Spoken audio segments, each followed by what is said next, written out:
conversation evolves, just give me the old wink or one of these or whatever it takes, or just blurt it out. It's fine. We're super casual. Nice. We're super We're out of. Yeah, I'm just like. Well, you kept talking. I thought you were done. And then We need some kind of like, it needs to be a little more. Yeah. All right. Welcome to episode number whatever of Live from Dream Run Camp, sponsored by 80/20 Endurance and hosted at Dream Run Camp here in Flagstaff, Arizona. We have a house full of runners again. We had a little bit of break in the second half of August, which was, I guess, okay. But I'm much happier when there are runners here. Our most recent arrival is our first international runner, all the way from Colombia, Jessid, who is going to ask a question later. He'll come up with one. He might ask it in Spanish, and Matt will answer in English, probably. Best I can. Yeah, so this is Matt Baxter, a graduate of Northern Arizona, well, from New Zealand, made a name for himself as a young runner there, earned himself a scholarship to Northern Arizona University here, kicked ass here, was a member of 3 national championship winning cross-country teams, graduated and moved right on to a professional contract with Hoka Northern Arizona Elite, the local premier pro team, and is now an author. Go ahead and brandish your book. So this explains the time. Matt was going to be a guest on Live from Dream Run Camp, but the timing was determined by the publication of this book, Running Up the Mountain, like a giant subtitle. Go ahead. Yeah, just give it. Running Up the Mountain, Northern Arizona Altitude, Lumberjack Attitude, and the Building of a Distance Dynasty. Mm-hmm. There we go. It's long, but not too long. No, yep, I agree. Yeah, probably put a lot of thought into that. I didn't, but someone did. Yeah, someone did. Well, you had something to do with this book, right? For sure, yep. So me and Ron Mann co-authored it together. Ron Mann was a coach at NAU from 1980 through to 2004. He was also an athlete on the NAU team from 1968 to 1972. The program began in 1965. So Ron basically knew the history from almost the beginning. He was looking for someone to help him write this book, and he ended up reaching out to me. And so we spent bit over 2 years, 7 months from the first time he contacted me until we got the finished copy, working on this thing, putting it together. And yeah, we just finally got copies just a few days ago. Right on. Very exciting. And they smell fantastic. I'm just going to indulge one more time. Yeah, can't beat it. So hopefully there is an e-reader. I think you were asked this. Gotcha. I said promise no gotcha questions, but that's something we've definitely discussed, and that's something we'll plan to do. I just don't know an exact date on that. Yeah, but the hardcover does exist. It smells fantastic. You cannot get the smell from an audio or an e-version. So highly recommend that you pick this one up and enjoy both the words and the scent of the book. Rewinding a little bit, we'll dive deeper into the book for sure, which I have read. I got to read it in all honesty, I didn't finish it until right around the time I had to come up with a list of questions for the interview. But like I read enough to supply a blurb and was really impressed, because you just don't know. Honestly, a lot of people write a first book and you're like, I hope this is your last book, but not you. But before we delve deeper into the book itself, how did you end up here? In Flagstaff? Yes. Yeah.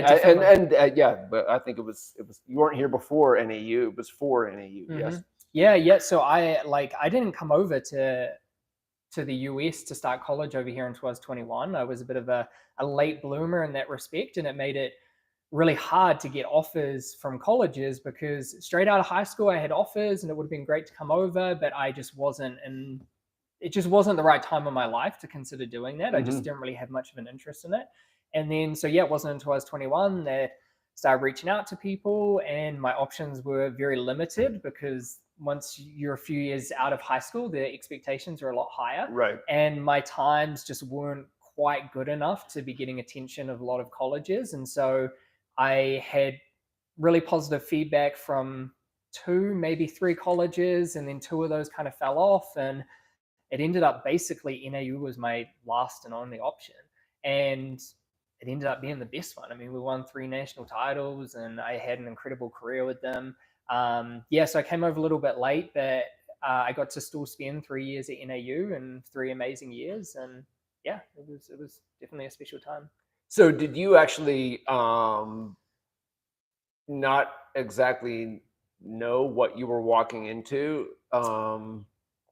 Not at all. Definitely. It actually helped because there was a guy, Geordie Beamish. A lot of people might know Geordie Yep. Beamish, but if you don't, I mean, he just got 5th at the World Champs in the steeplechase, his first season doing steeple. He's another New Zealand runner. Dude is absolutely amazing. Check out the Coffee Club pod, check out On Running, all of that. You'll see him there. I don't want to blow up his head too much, but he's a good dude.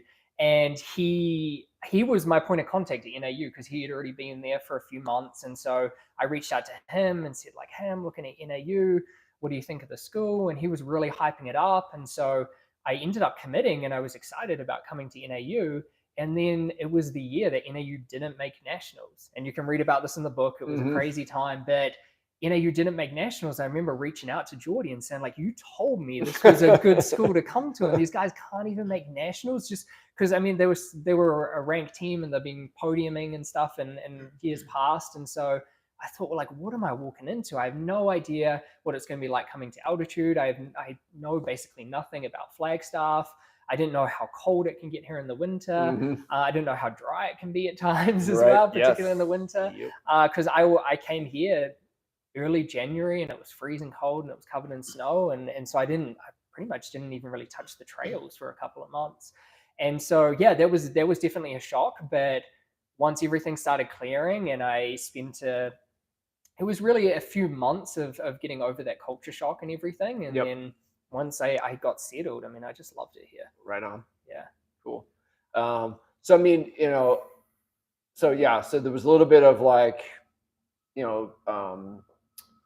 beggars can't be choosers. This was like your best and kind of only opportunity here. But also, I mean, you initiated this for a reason. You must have had ambitions and dare I say dreams. That like you were not hoping just to fill a roster spot and get a degree and be one among many. But can you talk about like what you were hoping to achieve personally? Because before you're part of a team, it becomes the team, something bigger than you. But like before that happens, it's you looking after yourself and wanting to get somewhere. Where did you want to get?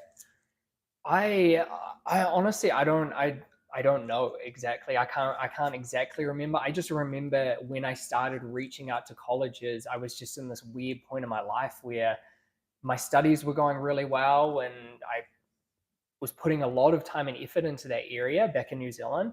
And my running was going really well as well, but I just wasn't being pushed. And it was basically the competition. If I look back on it now, it was competition that I was seeking. And I just wasn't quite getting that. I just wasn't quite being pushed like how I wanted to in New Zealand. And so I had my girlfriend Emily can attest to this. It was a really rough period when I had kind of made that decision of like, I want to pursue going to the US. I didn't know if that meant me and her had been together for 4 years at that point. We've been together since we were 16. It's going to be 13 years this September, but whatever. And so we've been together for 4 years and I'm like, I'm just not happy here right now. I want to look at trying to go to the US. I didn't know if that meant we could come over together. I didn't know what that would mean. But I just knew I had to do it. And so I canceled all my classes. It was a semester shy of graduating. So it was kind of a big deal for me to come over here. And so I put everything into it. And for a second, it looked like it was going to really backfire because I just wasn't getting the responses I thought I was going to get. And then it ended up working out. I went to NAU. Emily went to NAU as well. We both, Eric Hines, I mean, I can't thank him enough. He was the coach at NAU during the time, the head coach. He took both of us on full scholarship. And I mean, I can't thank him enough for doing that because we're still together. We have an amazing 3-year-old son, Miles. We still live in Flagstaff, and it's like the dream come true. How happily ever after. Yeah, exactly. And so I think, to go back to your original question, I mean, I think I was just looking for competition. I was just looking to be pushed, and I really wanted to prove when I finished high school that I could make it as a runner back in New Zealand, and I really tried. I mean, I was putting everything into it, but I also spent a year where I was hurt and couldn't figure out what was going wrong. And I think it just didn't plan out how I thought it was going to. And then I just knew I had to change something up, and coming to NAU ended up being that thing. Right on. So tell us a little bit about your history as a writer. So, I mean, you didn't take credit for this awesome subtitle, Yep. but I know you had a lot to do with the words in this book, and it is like the writing is excellent, and I don't say that lightly. And so I imagine that writing. I mean, Ron was looking for someone. You were the someone. Uh, you had to have brought something to the table as a writer, someone who had a certain level of skill, a certain level of interest, a certain level of experience. So, just bracketing the running piece, tell us about your life story as a writer. Yeah, definitely. So I've always had an interest in writing, like just going back to my I guess elementary, middle school, high school. I'm trying to think of your guys' names for them. I would say primary school, intermediate, high school, but yeah, even going back that far to when I was younger, I just always enjoyed Mhm. writing. I enjoyed speaking as well. So Mhm. doing presentations, doing speeches. Mhm. I think that was where I really thrived with my writing, was writing speeches. When I was in high school, I won like the school speech competition 2 years in a row, got second. A third year, I should have got first, but that's just what still better. No, it was. I just really enjoyed doing those presentations, writing them, and I just always kind of did well in English. It just came easy to me, whereas other subjects were really hard for me. I mean, math was really hard, Yeah. science, everything, just about everything else. I just didn't apply myself very well. I Mhm. wasn't really interested in it, but the writing was just always something I enjoyed, and Yep. I attached a lot of my self-worth to that. I always wanted to make sure if I put in a piece of writing that it was something that I could be proud of. Yep. And so that's, yeah, especially in high school, that was where I really started focusing on that. And then went through university and started improving on my writing, specific types of writing as you have to do in class. And same with when I came to NAU, trying to perfect that a little bit more. And then I wrote a diary about 2017 NCAA cross country season, where I got second as an individual and our team won. And I ended up putting that out in the world. The writing of it is pretty poor. It's a diary, so I just really quickly jotted things Mhm. down.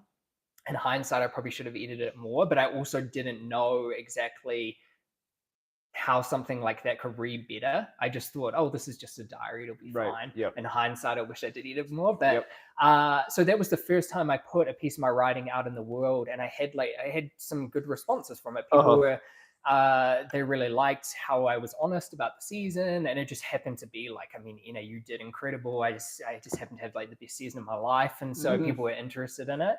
And so when I got good feedback from that, I thought, oh, well, maybe I'll write something else. I'll write about my experience as a high school runner, because I mean, high school in New Zealand is from 13 to 18, and I felt like I started out as someone who really didn't want to run. I was good at it, but I just wasn't really interested in it. It wasn't a sport that I found fun. And then by the time I finished high school, I was like one of the best distance runners or middle distance runners that New Zealand's ever had. Through high school, I broke the New Zealand high school record in the 3,000 meters and things like that. But I also went through a lot of adversity along the way, and so I ended up writing a book called "Hurt Me If You Can: The Tales of a High School Runner."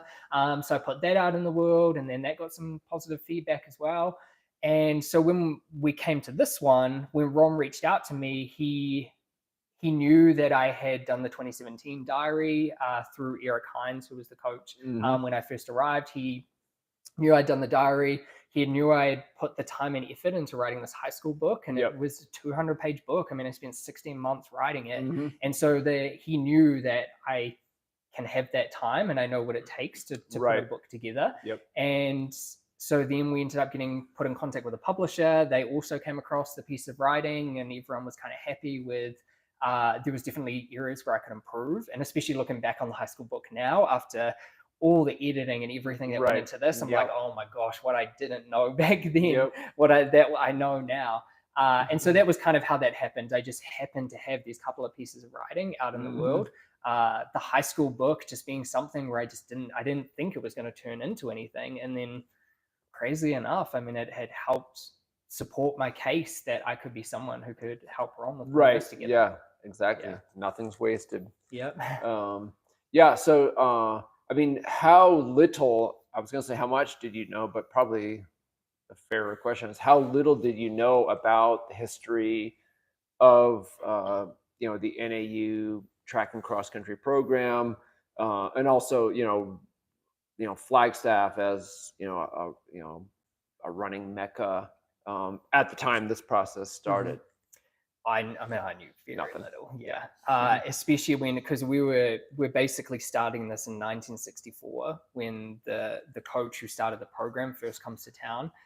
And I mean, I didn't know beyond 2016 or further back from 2016 when I first arrived in town. I had no idea. And that was actually one of my worries about when Ron had contacted me about the book, and he had detailed about some of these things which he wants in it and like how Right. we would kind of want it structured.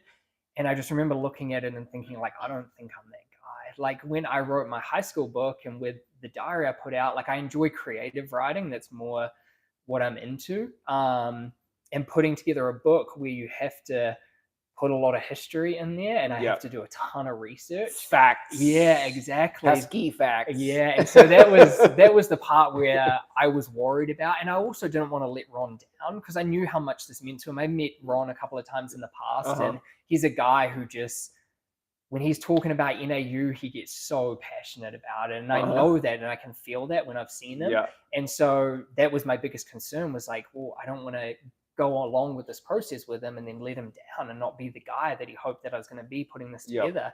And so, I mean, I was a little bit worried about that. I carried a few of those like fears, I guess, going into this process. But at the same time, I knew if I didn't do this with him, I knew I was going to regret it.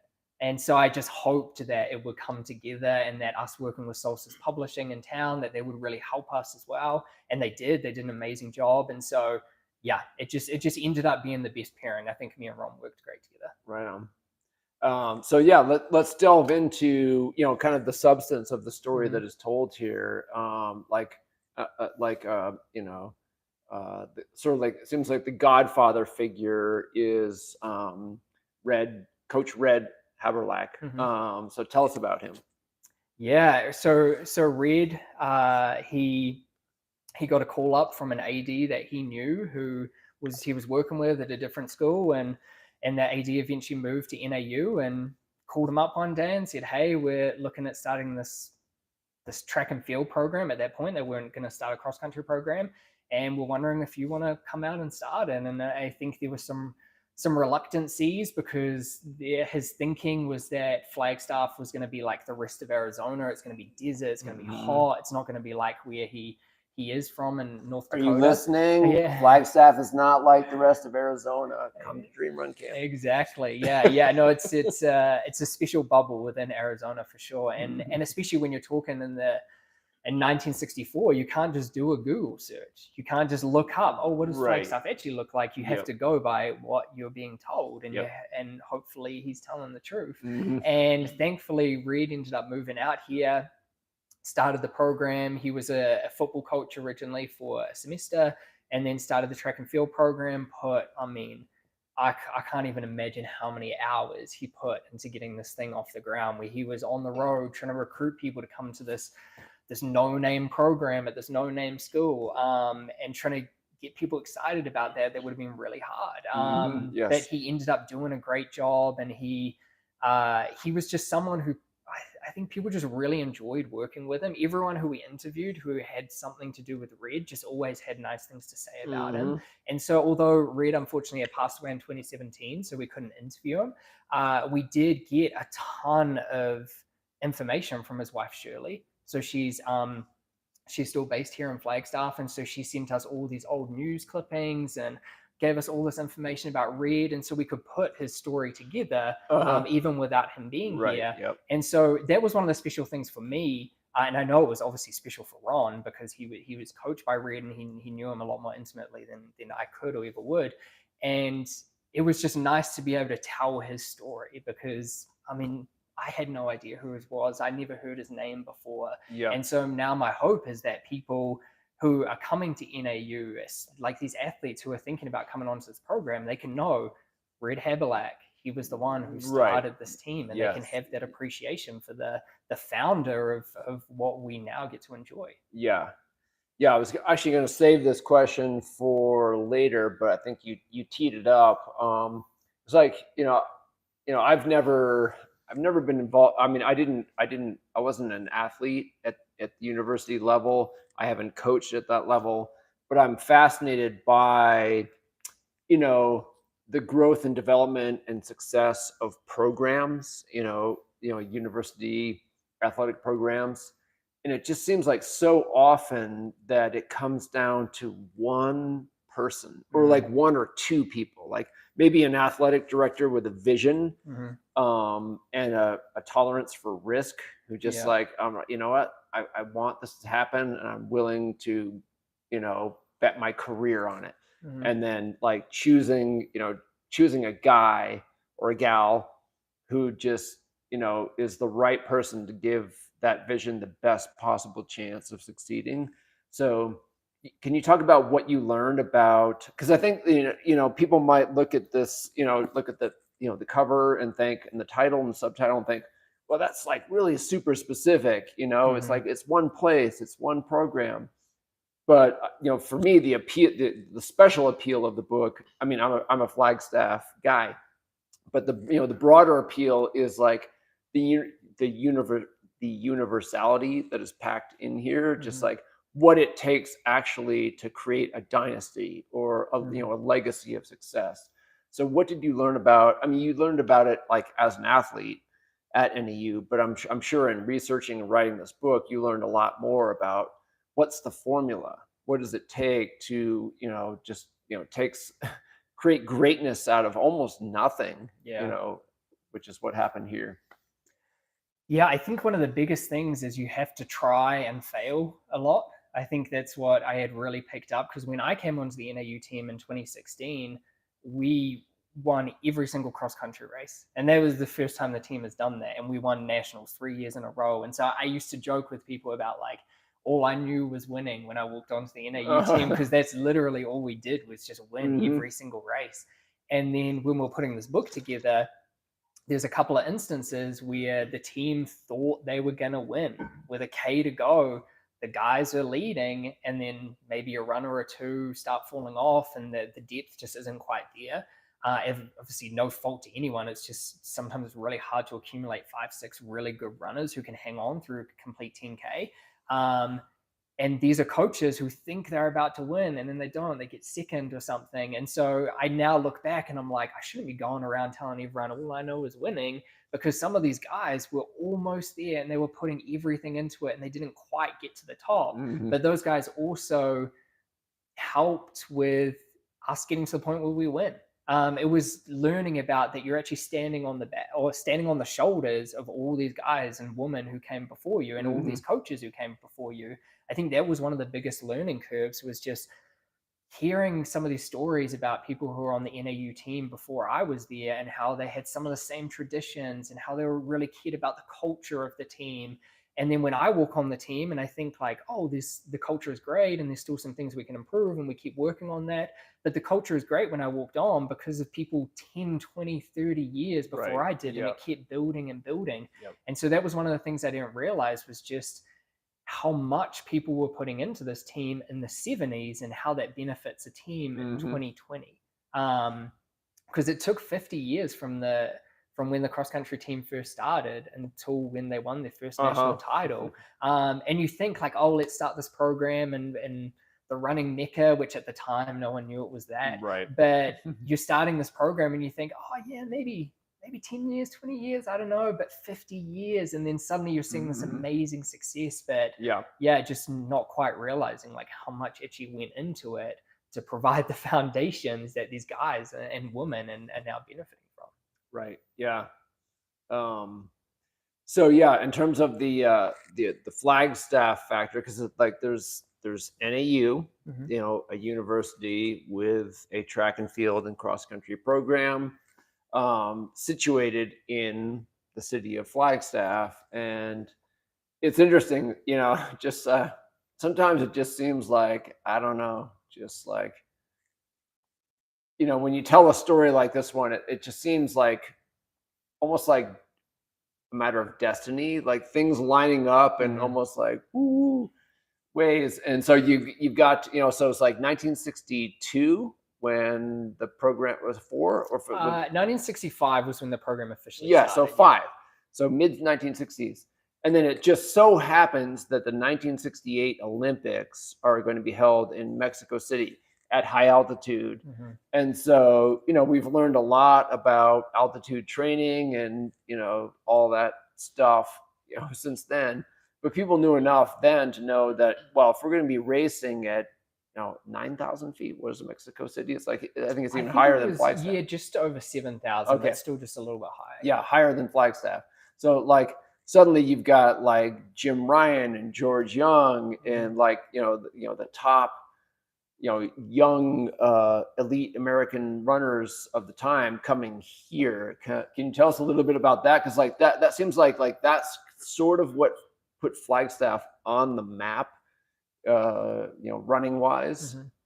Yeah, definitely. That was one of the catalysts that led to a lot of change and with people wanting to come to Flag, just because up to that point, there wasn't really a lot of need to do to look into the science around training at altitude, because if no one's racing at altitude, what does it really matter? So there'll be a few people who are probably studying it, I'm sure. But when the Olympics was awarded to Mexico City for 1968, then everyone realized we have to study this thing. Like, this is really important. If we don't study it and we don't know how long people need to acclimatize to being at altitude, then our runners and our team and our whole Olympic campaigns are basically worthless. Right. Yeah. And so that was the big thing. And then you have a guy like Dr. Jack Daniels who comes to Flagstaff and he's doing testing with Jim Ryan, who's up here. And George Young, Billy Mills, Comrade Nightingale, all these guys come to Flagstaff to train during this time, and they think that this is the ideal elevation to be at. It also really benefited us when you look at Mexico City. Flagstaff is close to Mexico City, so it was really easy to get a flight from our area over there, and so that benefited Flagstaff even more.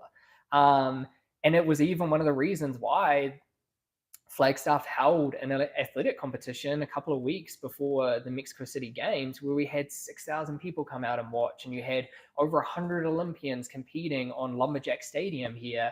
The mini Olympics, track, the mini Olympics. Yeah. And I had no idea about any of this. That's the biggest track meet NAU has probably ever held, right, and it was in 1968. Yeah, and so people just didn't know at that point. But then after the Olympics, people realized, like, oh wow, you can train at altitude, you can survive, you can go down to sea level, and you can race really well. And Flagstaff just kind of ended up being a center of some of those learning curves, and then it just kind of took off from there. So fast forwarding, I guess, quite a bit. So it's a weird thing to be, recruited by one coach and then to end up being coached by another coach. So there was a transition that occurred for you. Like, I think most people who are sort of late to the story, regarding the success of, the NAU program, particularly on the men's side, but also on the women's side, they think of like Mike Smith. Mike Smith is the guy. So we've talked about some of the deep history, Ron Mann, Coach Red. But fast forwarding a bit, we've got this new character who seems like had a galvanizing influence on the program, Mike Smith. Yeah, so you're thinking about like, how did that transition happen between? And just like just the importance of the individual. Just like it's a job. Someone has to fill that job, and it can be very difference making for the better or for the worse or in between by like the specific individual who fills that role. Yeah, definitely. Yeah. And that's, I think, what the NAU team has really benefited from, where we had Ron Mann come in and he just has this unwavering love for NAU and Flagstaff. And so he was here in 1980 through to 2004. And then you have J.W. Hardy, who took over the program. He gets John Hayes in, and John Hayes is here for a couple of years. he ends up recruiting. I mean, he recruits Lopez Lamong, who's probably one of the most recognizable figures to ever come out of NAU. Mm-hmm. He also helps recruit The forward writer for your book. The forward writer for our book. Thank you, Lopez. Yeah, and so and he also helps recruit a guy like David McNeil, who goes an Australian who ends up doing some amazing things. And then Hines is kind of right place at right time when Hayes steps away and he ends up taking over, and then he ends up being head of the program, and he just keeps that trajectory going, and he keeps every coach has kind of built off what the one before did. And then Hines ends up sort of unexpectedly announcing that he's going to leave the program because his wife gets a job in Houston, and he very admirably follows her to Houston as well. And so then, we end up are in a position where we're going to hire a new coach, and NAU's like getting to this point where we're like doing really well. And so they have to make this decision, who are we going to bring in? And it just ends up being a guy, Mike Smith, who also had spent a bunch of time in Flagstaff. He was here from, I can't remember the exact dates. He was here around 2006, 7, 8, maybe up until 2011 before he got his Georgetown job. It was actually this guy who loved and really appreciated Flagstaff. He helped working at the high altitude training center that we had here in Flagstaff. He helped with setting up Team Run Flagstaff that still exists. And he was just bagel room. So he was just a guy who once again had this like passion for Flagstaff and loved being here. And us as athletes, we didn't know that. He was just a guy who was going to be coming in from Georgetown, but the athletic department, I think time and time again, just kept making the right choices. They were, but one of the biggest things, which I think they learned through hiring J.W. Hardy, who was more of like a sprints type specialist as the director, that for a program like this, the director for the most part kind of needs to be a distance orientated person, because that way you're not going to lose them. If they're as Hardy made the point in the book that if the assistant coach is the head of distance, then that person is going to get a job elsewhere, and we're going to keep cycling through them. And so we have Hines as the director, and then we have Mike as the director, and they just honestly couldn't have chosen a better person to carry on that legacy than Mike Smith. He just loves the NAU program, and he's also just a guy who, I mean, he's like, how I would explain it, he's just a guy who you would like run through a brick wall for. He's a very empathetic person, and he spent a lot of time getting to know the athletes when he first came in, build a rapport with them. And so he's just a guy who you just want to succeed for, because of who he is and his personality and everything. And so, he just ended up being the perfect fit. Yeah. So not to compare myself to Mike Smith or Ron Man, but I'm just going to go ahead and do it. But until December of last year, I was living in another state and very happy and well situated where I was. But in 2017, I had spent a summer here, living out a dream as a fake professional runner, embedded with your team. And I like to say the best 13 weeks of my life, and fell in love. I mean, it was a great experience on every level, but also fell in love with Flagstaff. I had short visits here before, but 13 weeks straight in those circumstances, the magic just infected me, and but had to go back home, but was scheming to find a way back here, ever since. And I get it. Like Flagstaff is, it has grown, it has changed, and there are people who've been here for a long time who, kvetch about the California people moving in and ruining it, or the Phoenix people moving and ruining it. But for me, coming here and creating Dream Run Camp, for me, it was like I do feel an affinity for the Mike Smiths and the Wrong Mans and the Matt Baxters, like people who just fell in love with this place and understand the magic and want to both preserve and amplify it. It's just like, I mean, you've spoken very well about this tradition that is handed down. Let's keep this thing going. Like, I had my turn, let's pass it on. For me as kind of an interloper, I feel like that's coming at it from a different angle, that's really what I'm trying to do, and we are trying to do here, is like, we don't want to ruin it. We want to make it, we want to keep this thing going. Yeah.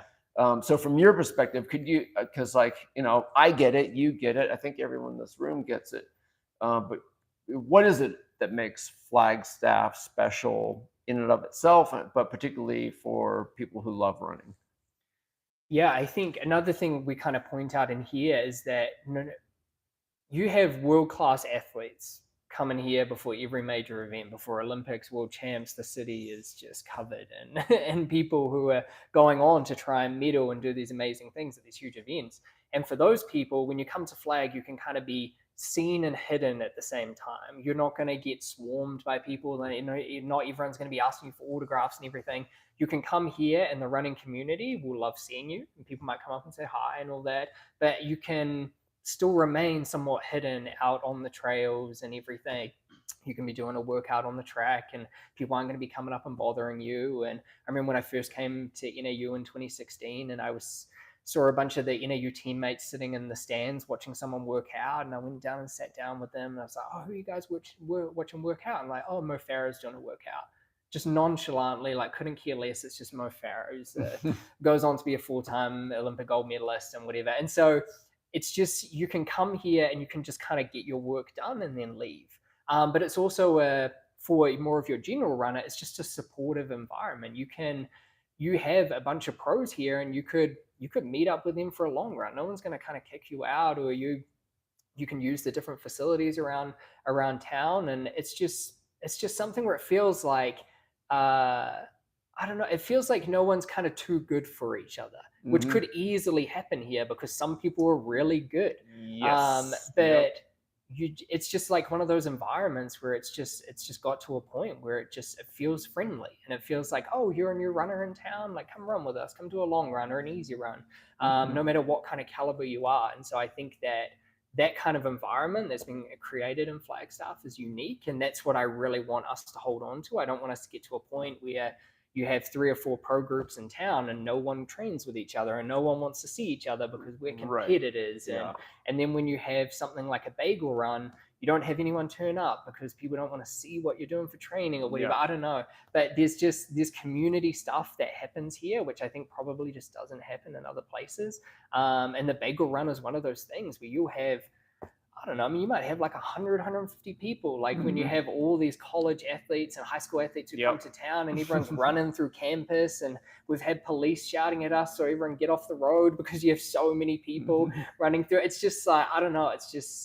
That's what makes us special. Like that community vibe that's being kept. Yep. Yeah. 100%. Yeah. So,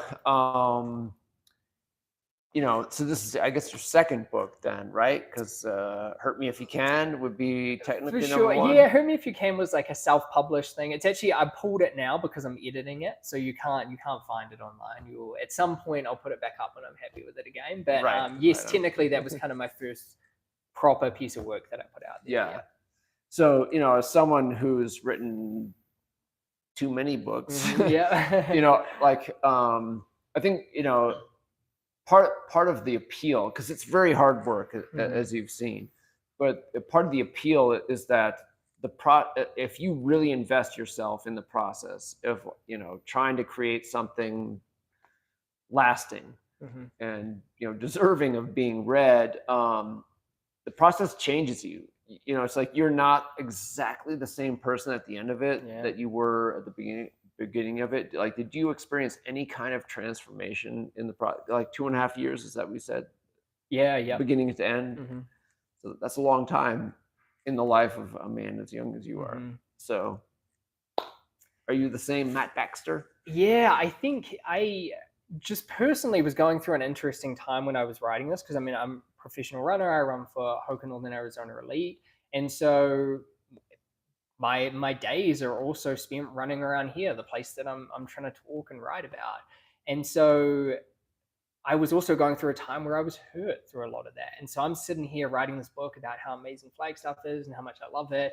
And I'm sitting there, my Achilles all busted up and my hip hurts. I don't actually run, by the way. Yeah. And so it's funny when you're going through those different emotions, but the emotions don't match what you're trying to write. And especially when you're still in that city. And I was spending a lot of time like revisiting some of these memories in my college days. Yeah. I'm like, oh man, this was amazing. And then I'm sitting here and I'm like, oh Yeah. man. But it was just some unfortunate stuff I went through. I'm running great now. We're good.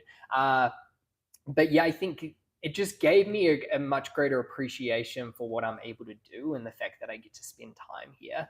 And so I think that's what kind of changed, was just that, I don't know, like I can be down in the dumps about being hurt and it's a bummer, but at the same time, like I get to live this dream of being in Flagstaff, being in this place, which people would love to live here. Not everyone can move here, and I appreciate that. But I need to appreciate the fact that I get to live here and that I get to enjoy this time being in Flagstaff. And I mean, it changed a lot of things about me in terms of my understanding of the process of putting a book together.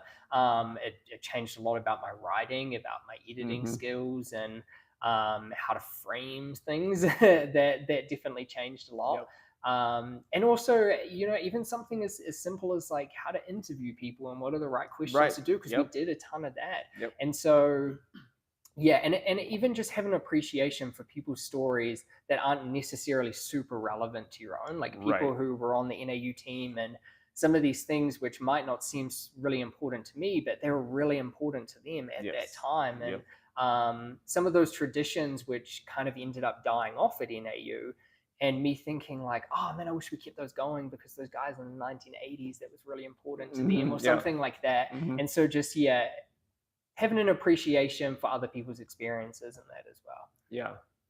Yeah. So, I mean, that's actually, you're teeing me up beautifully with your answers to my questions. So Nice. like, it always works out that way. So, I mean, what is your hope for, having been there, what is your hope for the impact? Like, who do you want to reach with this book? And what impact do you hope it has on the people you reach with it? Yeah, I think one of the big things for me personally is that I want this to be something where international athletes who are looking at coming to Flagstaff can read this and know what they're walking into. I mean, this is the perfect way to get an understanding of how the NCAA system works, why people are obsessed with team culture over here, and actually how important that is for success. And just what it's like to live in Flagstaff, what it's like to be at altitude, why you should and care and be invested in a program, or why you should care about your university. Which is a difference to like when I was back in New Zealand. You go to university, get your degree, and you're out, and you're certainly not going to walk around with the T-shirt that says the university name on it. Like, you don't carry that kind of pride. But I would love for people to read this and have an understanding of like, oh, that's why this person is walking around with an NAU T-shirt on, or that's why they still talk about their college days or their teammates and things like that. Yeah, so that's one of the things. Like for international athletes, I think this will be a perfect thing to get an understanding of the system over here. And then I think also just, recruits as well, American recruits that, you have changes within the NCAA system right now, and you have NIL deals, and who knows what kind of appeals are coming up at different universities when it comes to money. And I hope that this book can provide people of something that shows you there's more to an NIL deal when you go to college, basically. If you go to Flags, like you might get an NIL deal to a cool university somewhere, and that's great, but you're not going to get that amazing experience that you could get in Flagstaff. That money literally can't buy. You can't buy 7,000 feet somewhere, unless you're in an altitude tent at night, but it's still not quite the same thing. And so, I want people to see like that money can't buy what you're getting up here. And that's why we want to keep NAU going. And that's why we want to see that university keep thriving. And we want the history to keep going. And as Mike kind of says in the quote at the end of the book, that hopefully 100 years from now, NAU is still a thing and it's still something that's thriving, and the team is still going back to those basics of driving to Belmont for a long run or A1, and we're still doing those cool things that the team has always done from the beginning. That's kind of, that's what I'm hoping people get out of this. Right on. Very well said. Sorry, and do you have a question you want to ask? Yeah. I just arrived to Flagstaff yesterday, and you told that maybe the book can show us, like, I'm new here. I'm going to be here for 15 days. Maybe any advice for, like, really getting to it and learn the most of it and, like, enjoy the city. I would appreciate it. Yeah, definitely. I think one of the big things with this book that we have, and I'll show you this actually, that would be super helpful, is we have a map of Flagstaff. And so what we put in here is kind of the key spots to hit. So in terms of Snowball Road, that's where the team does lots of their long runs. You have Aspen Corner halfway up here, which I would argue is probably the most beautiful run in Flagstaff to check out. You can also go to the top of Snowball Road and you can catch a chairlift to the top of Humphreys Peak. You can see the entirety of Flagstaff. You can see the Grand Canyon from up there. So that's absolutely amazing. And then we also talk about A1. We talk about some of the key roads, and we talk about some of the key sites on campus. So even just looking at a map in the book can really give you a key idea for Flagstaff, which is awesome. But yeah, I think to really experience the city is to check out the different running spots, as many different running spots as you can. And then also just talking with locals, like a guy like Matt here, who can tell you the best coffee shops, the best local places to eat at. Because that's, I feel like that's also a part of that experience as well. Like getting to taste some of although it's not necessarily local food because it's a burger joint or it's a pizza place, but it's unique to Flagstaff. Those certain places. So checking out the food, checking out the NAU campus. I love is amazing pizza, as well. which is the best place you can recommend for me. For pizza? Yeah. I really love pizza. I mean, I think one of the big ones in town is Pizza Coletta. That's one of the ones that people really go to. And then you have a bunch of other different pizza joints and stuff as well. But Pizza Coletta is definitely is one of the key ones. We're there Almost every week. Yes. Yeah, exactly. Yeah. We'll hit it. Trust me. We'll hit it very soon. And then thank you for the question. And then we also have one from online. A former dream runner, Kelly, submitted a question that I think it was teased to you before, but you can re-ask the question. So Kelly it's a good one. asks, what role did or does a sports psychologist play in the college runner experience? Yeah, I think we were definitely fortunate to be working with Shannon Thompson at NAU. She was our sports psychologist at the time, and I think a lot of colleges wouldn't have that luxury. Which it shouldn't be a luxury, especially if colleges have a ton of money to invest in things like this. I think that's kind of a minimum requirement, having a sports psychologist to go to, especially as a student athlete. But one of the things we did a lot of, group focus sessions with Shannon, where she would take us through different mental strategies to use at races, and they would all kind of build on each other. So we would do it every week. And so by the end of the season, you kind of have this bank of knowledge of things to call upon if you're really nervous before a race, or things get really hard in a race, or maybe you're just struggling with your running in general, or imposter syndrome. You don't know why you're here, things like that. I think, having that working consistently at those kind of things is really key. And one of the big things which I felt I benefited from was visualization, which we would sometimes go through, just imagining some of those key points of a race, thinking about all the kind of things as well that could possibly go wrong, but how you would respond to that adversity.